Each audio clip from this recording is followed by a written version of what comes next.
The second part of our series, The Current's Alex Janin dives into the science behind the disease of alcoholism.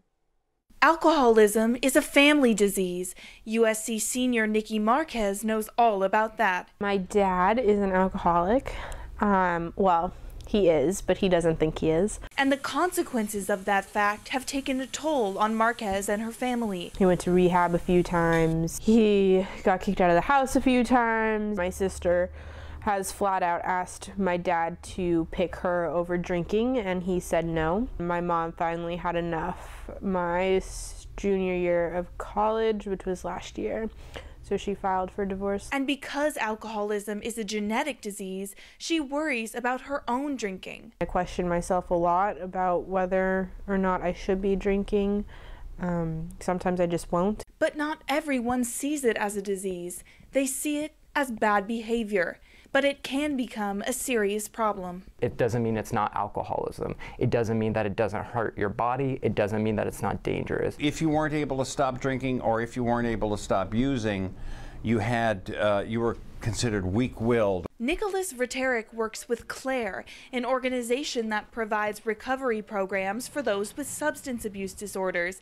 He says alcohol and drug abuse is often the result of bigger issues. The trouble is the relief becomes a problem. It's like somebody jumping into the ocean because they're on fire only to find out they can't swim. But it is a complicated subject.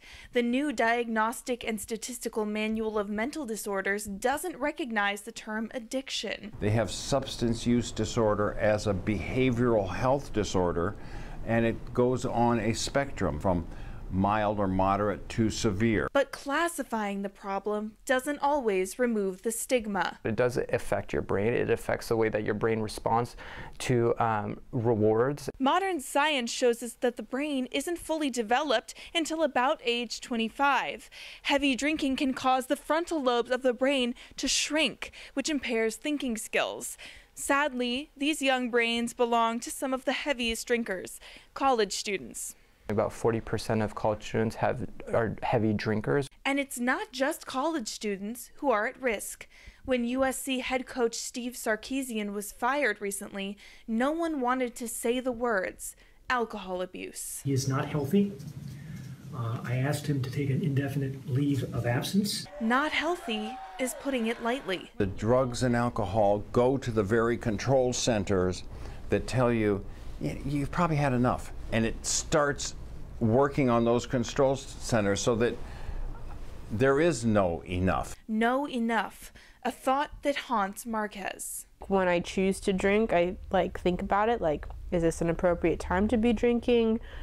Should I be drinking? How much should I be drinking? Experts say this is something all college students, even those with no family history, should be thinking about.